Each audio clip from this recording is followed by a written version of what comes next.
Quando a gente está diante de um texto, a gente está diante de algo que é mais importante do que aquilo que a gente tem para dizer, porque é aquilo que a gente tem para ouvir.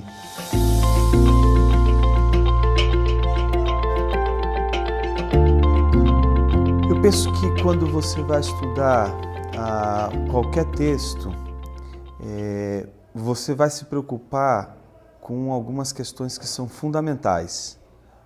Quem escreveu, para quem escreveu, qual o contexto, qual foi o motivo, qual foi a razão e por que a gente faz isso. Porque se essas coisas elas não forem o critério para que a gente possa pensar, isso significa que qualquer texto que cai na nossa mão, qualquer livro que cai na nossa mão, qualquer coisa que a gente precisa estudar é vazio. É como se fosse algo oco e que a gente precisasse de alguma forma encher esse algo oco com os nossos pensamentos, com as nossas ideias, com as nossas perspectivas. E aí a gente não está mais lendo, a gente está imprimindo o nosso pensamento num texto, está usando um texto para falar e não para ouvir. E eu acho que para ouvir um texto, a primeira posição é a de humilhação. Quando a gente está diante de um texto, a gente está diante de algo que é mais importante do que aquilo que a gente tem para dizer, porque é aquilo que a gente tem para ouvir. E ouvir um texto é a coisa mais difícil, porque a primeira coisa é se humilhar diante desse texto e dizer: o que esse texto está dizendo? O que esse texto está me comunicando?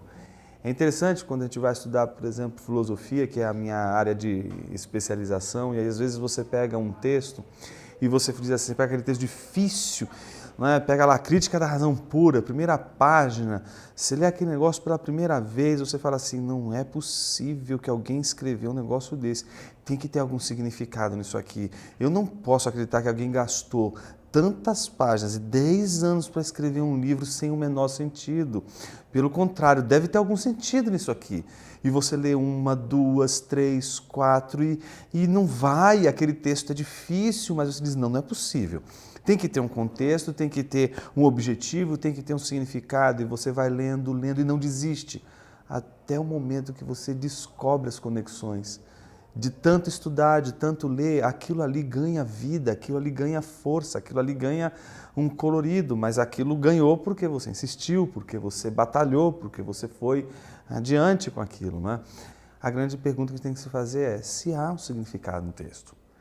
Se há um significado no texto, eu preciso primeiro respeitar ele e me perguntar, quem foi que disse isso?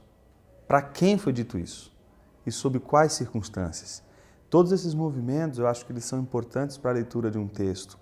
E eu acho que a beleza de um livro, de um texto, de um estudo, está exatamente quando você é capaz de se submeter a um pensamento para ouvir, em vez de simplesmente olhar ali uma plataforma para comunicar suas ideias.